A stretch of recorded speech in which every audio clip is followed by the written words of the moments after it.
go ahead and get started. I'm glad you could join us today. Welcome. I'm Cliff Lynch. I'm the director of the Coalition for Networked Information, and you've joined us for one of the project briefing sessions for the second day of week 2 of the CNI Fall 2020 virtual member meeting.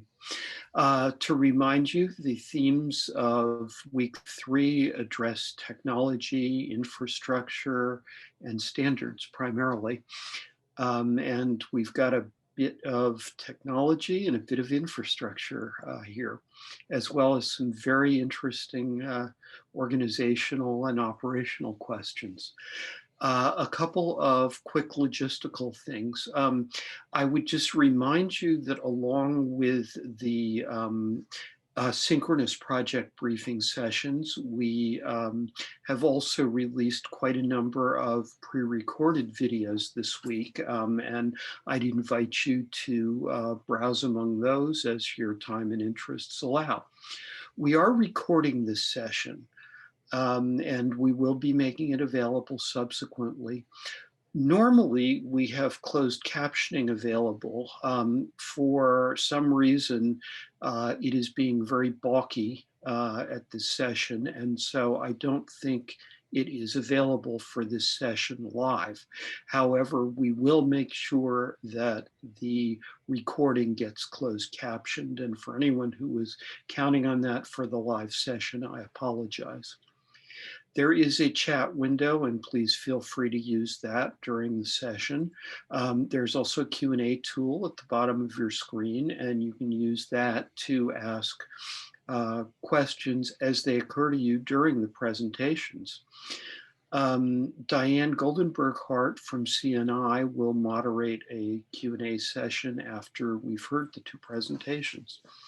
So with that, let me introduce the session.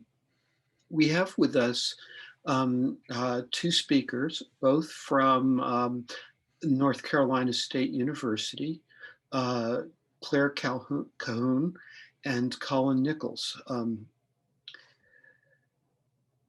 The topic here is a really interesting one that seems to be emerging as a repeated theme through a number of the presentations, and that is how to think about spaces and activities that were really designed to be very hands-on, things like makerspaces, in an environment where we can't do hands-on, where if we can do hands-on, it has to be done at very low densities, and yet where these are really important places and activities to support teaching and learning and research.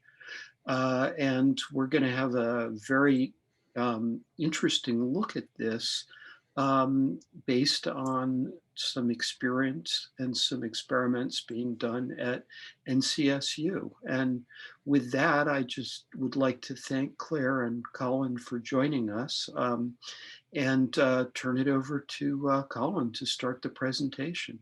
Welcome and thank you. Thank you for the great introduction.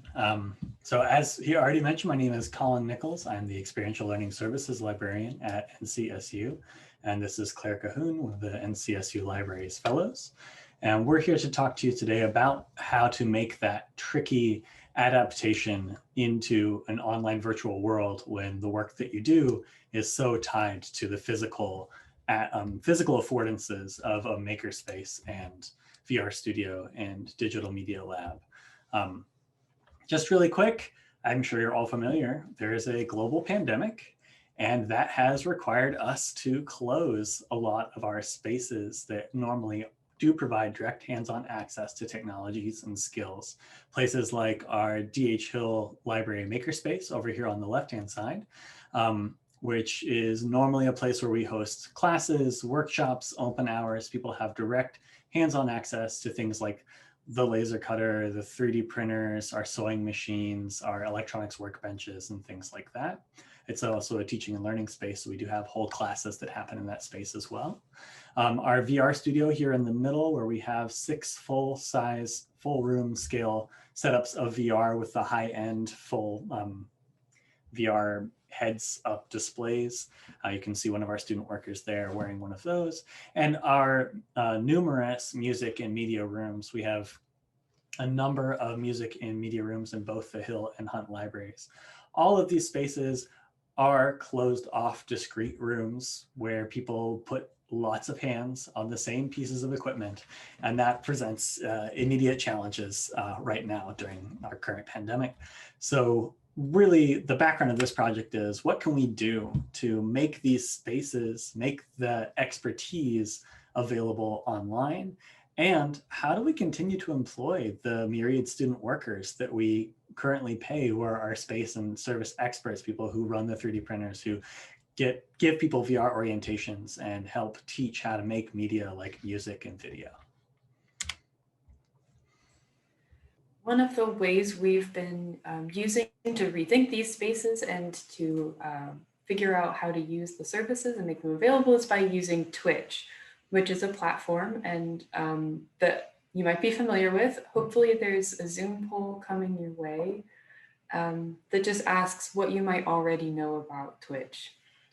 And the options here, maybe you've never heard of it before, you've heard the name in passing, I've heard the name before, I've watched a few streams, a few of these live streams from any channel, not just ours.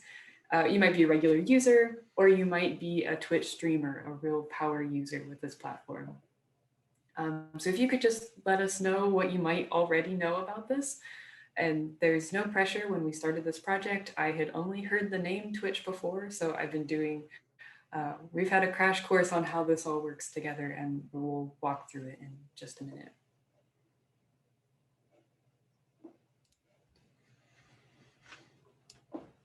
So what is Twitch? Well, the most clinical way to describe it, and it sounds like most of you have heard of it before or have never heard of it, it's a virtual space. It does interactive live broadcasting. So what does that mean?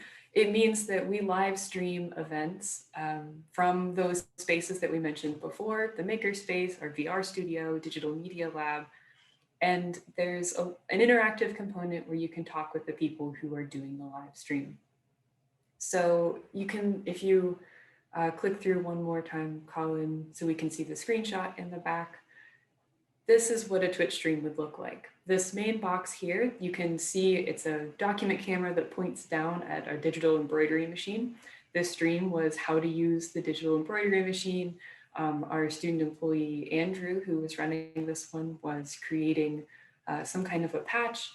And so he designed it live in front of everyone who was watching, and then showed us the digital embroidery machine, all the steps he went through to create it, and we got to watch along with him. So that's one of the main features. You share your screen, similar to Zoom, but you can also share cameras, you can capture video games like from the VR studio, and a lot more. You have a lot of options. So we also usually have a camera. You can see in the bottom right corner of that. This is Andrew, he's waving. So there's also a camera pointed on the person. It feels very personal. You're talking with someone. And then as a viewer, on the very right of the screen, there is a chat box, and that text is much too small to read. You don't need to read it, but to give you an idea, you see people asking questions or just chatting with the person who's streaming. You might ask a question about what type of software he's using, or how did you put that together? How did you come up with your design? And then he can answer them live on screen. Or we also have a student employee that is the moderator of the chat room, who keeps conversation going, gives you relevant links and things like that.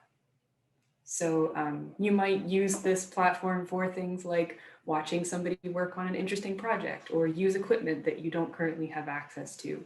You can see and interact with people who are doing interesting things and know interesting things, even if you're not right there with them, and have access to these things just to figure out what's out there. So the next slide is another example of streams that we run. This is from our VR studio. This is Megan, who's using a VR, well, I'm not sure if it's a game or a platform, an application called Tilt Brush, where you can create 3D paintings in VR. She's creating, I think, a mini golf course here, which is a really interesting thing to watch, just another aspect of our channel. And I wanted to list a couple of similar platforms you might have also heard of, things like YouTube Live or Facebook Live, Instagram Live, or also live streaming platforms. Those are all, of course, tied more closely to social media, and Twitch isn't, which sets it apart. So we're in Zoom right now, so why not use Zoom? Why use Twitch? We had a couple of reasons for this, and the first and probably the most important is that we see it as a really approachable platform, and it's really widely used, especially under in a younger audience, which overlaps a lot with the college student audience. It's a very casual, informal environment. It's not as mediated as most spaces. It's very, it's a place where we hope that students can just be themselves. Tying into that, a couple of the features, it's not meant to be watched start to finish. It's a lot more like live TV. You can drop in and see things because you don't have to register and sign up ahead of time like you might have to for a workshop or something similar in Zoom. It's also anonymous, which of course has positives and negatives. We have some safety measures in place that I'd be happy to talk about later. But the benefits of that are that people don't have to feel self-conscious about the questions that they ask or the ways that they're interacting with people. If they might be embarrassed because they've never used a 3D printer before or they don't know anything about VR, it's not tied to their school account and it's not attached to their school email. So they can just be themselves and not as a student or as an employee. Also, in the realm of features, it works synchronously for live streams and asynchronously. You can save those live streams as videos to watch later, to have your viewers watch later. And it also works well on any browser, which means it's accessible on mobile devices and on computers. So we just want to take a moment to talk about the team that we have to pull this off. As Claire mentioned, we started this 6 months-ish ago. She started working for the library in July, and a month and a half later, we started streaming. And that takes a lot of logistics, a lot of work, a lot of physical infrastructure and things that need to be set up and run. And so while the two main people working on this are Claire and myself, we're the two librarians here, and it's in the it's under the auspices of a fellows initiative that Claire's working on. We also have some of the time of two full-time staff who oversee our makerspace and VR studio. We have 6 students who work almost exclusively on the Twitch project, where they are creating these streams, creating this content, or they are moderating the chat that's happening in there, or they're planning new things that are going to come soon. And then we have a whole bunch of other folks who are involved, but a little bit less so, folks that are like guests and collaborators, people who are putting on special events that we're highlighting, and we have an advisory group. And one of the things that Twitch is really conducive for, and one of the things that having such a large group allows is that we can show off a lot of diverse voices in the library. By having a large team of students and a large advisory group, we can have a lot of different perspectives shared on the channel. And by working with guests and collaborators across campus, we're hoping to increase the diversity of what we're showing off on our stream. So over here on the right, you can see 2 more examples of things that we've streamed. One of them is our student, Nick, who is showing off a free open source CAD program called FreeCAD. And this is actually our associate head of our department, and who's showing off how to sew coasters from her house. Well, what does it take to do all of this? And I'm hoping that you can see from this incredibly distracting screenshot, it can get very complicated very quickly. The way you kind of think about this technology-wise is, what do you want to put on the screen and what equipment do you need in order to make that viewable? So the very basic setup is going to be some sort of microphone, a USB microphone is preferred, some kind of camera like a document camera or a webcam, a PC or a Mac to capture that and send it up And then in the middle of all of that is the OBS software. That's what you're seeing in the screenshot here. It's the thing that can grab all these different sources and put them on screen and overlay them together so that they can make some kind of sense. And then you have to decide, what is the special content that you're showing? Are you showing off 3D printing? Are you showing off a laser cutter? Are you showing off DJ equipment or VR headsets? All of that is additional equipment that you're going to do. And the more different kinds of things that you do, the more complicated each individual setup becomes. So you might need to get a capture card to capture the Nintendo Switch, but you might also have to get a special headset that plug into the capture card so that you can both hear the sound that the Switch is making, but also record the sound that you're making.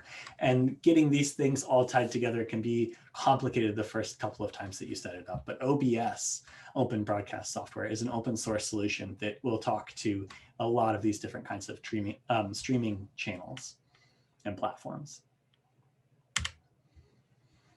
There are a few limitations to Twitch that we have found over this semester of streaming.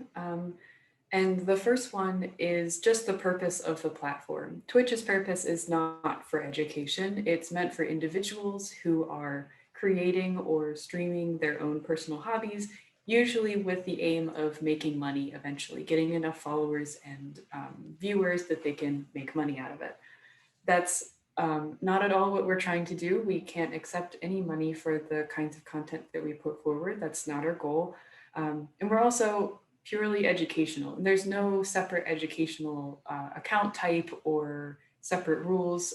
There is more and more educational content, people doing professors' office hours or topic chats, things like that. But it hasn't been separated enough that there are rules that we can follow separate from individuals' rules. That also means that terms of service are kind of tricky for us.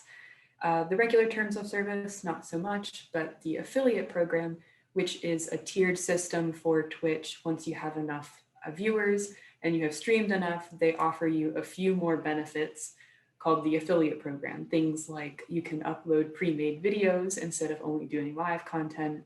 You can customize more of your options, and you can do reruns of old content instead of doing new streams. All of which would be great for us, but it also comes with donations and allowing viewers to give you money and subscribe to your channel in a way that we can't agree to as members of the North Carolina state program. The last part is a problem that's not just unique to Twitch, but for everyone right now. Doing things remote and versus in person, this is just a tricky balance. Remote streams work pretty well, but that also requires more equipment and setup for individual computers that have to stream to our channel. We do have a few streaming stations in the libraries, one in the makerspace and one in our VR studio, and then one new one in the digital media lab. However, not everyone is able or feels comfortable coming into the library, and we want to make sure that they can still participate. So we've been balancing getting people equipment and figuring out internet connections and other barriers that might come up. So there are some challenges to being remote. However, going back full in person, there are also challenges for that because our streaming stations are repurposed from other spaces. So as those spaces open up sometime in the future, we'll have to rethink that as well. So besides those things, how are we using Twitch right now? What is on our channel? The number one thing that we've been working on are these drop-in hours sessions, meant for people who used to come into the space or ask questions that way and figure out what's there, who can't come into the space right now. These are Twitch streams meant for people to come and ask questions. We show something and also share what we know.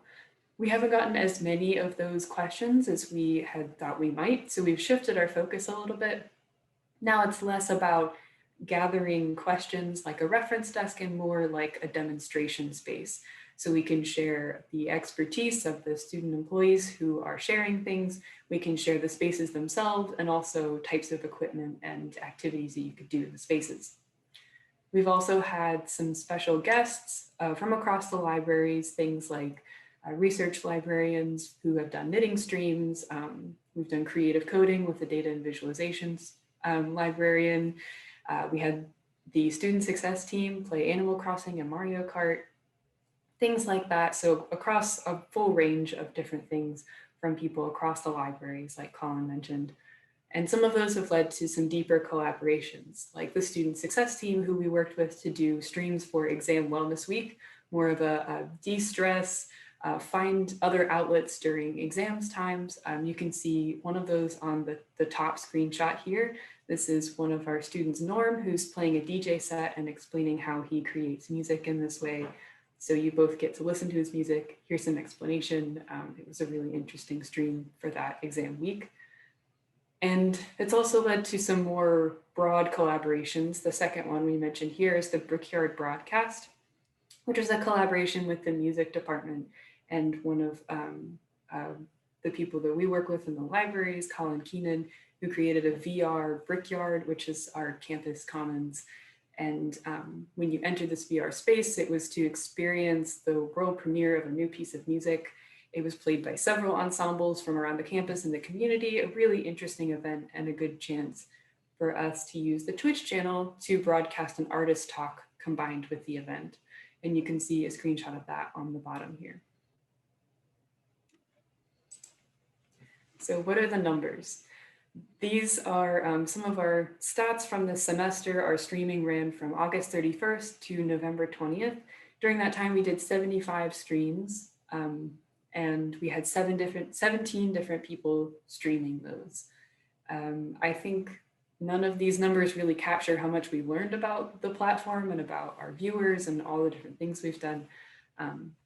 But we have also, I think, grown a lot. We have an average of about 3 viewers per stream, though that number varies pretty widely just depending on the time of year. The highest number at any given time for the average streams was about 25. Low ones, we only get 1 or 2, but an average of 3 for something where people drop in and drop out. They watch a little bit at a time. We were really happy with that. And at this point, we have 106 followers. That graph on the right of the screen is the number of new followers by week through the whole semester. You can kind of see there was an increase right at the beginning when it was new and people were just figuring out what we were doing. And then a dip in the middle of the semester, and we increased again at the end, especially those last few right around finals week. But I do want to point out there are some outliers in all of our data. The Brickyard Broadcast, because it cast such a wide net and had so many different types of viewers coming in, the numbers far surpassed what we usually did. I think we had 500 people watching that at its peak. And also the video afterwards had something like 1,800 views. So that's an outlier from most of our streams. And it definitely shows we gained a lot of followers from that too. But overall, we're steadily growing and really pleased with this so far. And I just wanted to clarify that where it says an average of 3 viewers per stream, that means at any given moment across any of our streams, you will find an average of 3 viewers currently looking. So we might have as many as 30 concurrent viewers, but they might only stay for 10 minutes and then continue 10 minutes without 30 viewers. So that's kind of how that number gets generated. It's a little tricky the way that they present the information in their analytics page. One of the things that we learned while doing this for this first semester is that it's very different from putting on workshops or teaching courses. It feels very different in terms of the amount of time that you invest upfront versus the amount of time that people are participating or watching the content, and that you can really get pretty decent production value with very little preparation time and get pretty good results based on that. So that, for example, this top stream here, this is one of our staff who is running this machine. It's called the AxiDraw. It's a plotter that holds a pen and guides it around kind of like a 3D printer might do. And it's just really mesmerizing to watch. So just setting up a webcam to point down at this thing while Justin's hanging out there, playing some music in the background, running the new thing, switching pens. It's just, it took maybe 20 minutes of preparation to get this machine up and running. And then the actual content or what happens afterward is you hit play on the music and you chat with people. So you can make a lot of content really quickly that way. And a corollary is that experiential learning spaces like the Makerspace, the digital media labs, and the VR studios are very well poised to make this kinds of interesting content. We already have a lot of equipment. We already have a lot of software. We already have a lot of interesting things that go on in those spaces every day. Conversely, we also found that the more time you invest, the larger the impact you can have, particularly in those larger collaborations. Things like the Brickyard broadcast, where we partnered with the Department of Music, we partnered with a known composer. It was mentioned in the News and Observer and the Washington Post and a couple of other media outlets, including the campus newspaper, The Technician. And that brought a much larger audience to that individual stream. So what's next for the stream? What are we working on for the spring? We're working on a slightly more consistent schedule. The way that Twitch presents your scheduling information, you get to lay it out a week at a time. You can't say, oh, this Friday I'm doing something from 1 to 2, unless you told it last Friday that you're going to do it this next Friday from 1 to 2. So it makes it really hard to do things in a less consistent way. So we're trying to get all of our guest streams planned out in advance so we can get them into the schedule earlier. We're going to be doing more advertising and outreach with more campus partners, trying to find more places that we can get it mentioned, getting it in the student newspaper, getting it on e-boards, having it in more newsletters, and more ways to reach more people on campus. And we're also planning more new content categories, more collaborations with folks on campus, building out more of our media streams, and just trying to do more in the way of planning of what we're going to put on there, so that on Monday, our student might be building the designs that on Wednesday we're going to 3D print, and then on Thursday we're going to paint, and then on Friday we're going to show them in like a VR environment or something like that. So with that, that is the end of our presentation. We'd be happy to answer any questions you have now or at any other time. You've got our contact information here, and I see that we do have something in the Q&A box. Yes, we do. Thank you so much, Claire and Colin. Fascinating methods you're using. It's so interesting to hear about. And you're right, Michael Seidel does have a question for you, and he asks, he says, you explained that Twitch is more informal, but it's not clear to me that Twitch offers features beyond those of Zoom. Is there a reason for a university using Zoom to switch to Twitch? I think that's a really good question, and that's something that we've thought a lot about. What about Twitch makes it good for this this particular use? I would say that Twitch is not replacing Zoom in any way. Zoom is great for these individual meetings, it's great for conferences, and it works really well for those sorts of things. We found that Twitch is, in addition to that, a more flexible platform. You can do more with it, and I say that it's less formal, but there are fewer barriers to enter. If you wanted to create a Zoom meeting, you wanted to have a workshop on Zoom, you would need to download the software, have access to the software, make sure that you are registered, sign up, and then remember what time it is, and then show up and make sure that you can log in and appear. And at that point, you can participate. Twitch, if you have the link to our channel and you know when something is happening, then that's the only thing you need to do to watch a Twitch stream. And we really liked that openness. It means that not just people from North Carolina State University can participate, anyone across the world can watch our Twitch streams. And I know we've had viewers that come from across the country, a few international viewers that are just interested in what's happening. And so I don't think that you necessarily need to switch from Zoom to Twitch, but I think that Twitch is an additional facet to this that you could add on if you wanted to do demonstrations or make something widely, publicly available.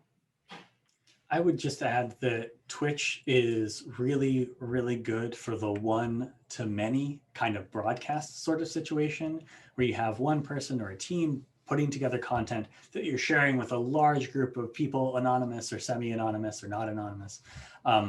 And that's something that Zoom does fairly well in the webinar format, but that's a little bit more difficult to get your hands on, whereas Twitch, it's free. You sign up for an account, you get started streaming. Like they have their own client you can download and stream in the next 10 minutes, I guarantee it. It makes it pretty easy to cross that barrier. And then the persistency of that location is really helpful. The fact that if you go right now to twitch.tv/NCSU Libraries, you will find our channel and you will find all of our old streams, and you'll be able to review them and see the chat that happened on those streams. And you'll be able to see the kinds of questions that people ask and the kinds of content that we cover. And you'll have a live chat box right there waiting to chat with anyone who happens to be on there at the same time. So that persistency kind of allows it to be a place to grow that community. I know a lot of universities are struggling with how do we forge those bonds to campus when people aren't on campus, when your life is in Zoom. How do you form a connection to NC State? So we're trying to find another way that we can provide a place for community to grow and allow people to mingle with each other. Thanks very much for drawing those distinctions. I see that we're a little bit past the hour, so, and Michael thanks you as well. So I'm going to go ahead and thank Claire and Colin again for this wonderful presentation, and thank you to all of our attendees. And as we're at a little bit beyond the hour, I'll go ahead and turn off the recording here, but any attendees who are still with us, I think we'll probably continue the conversation a little bit here. So please stay, join us, raise your hand. I can turn on your microphone and you can ask questions or just join the conversation. With that, thank you everyone. Have a great rest of your day, and I hope we'll see you back here at CNI. Take care. Bye-bye.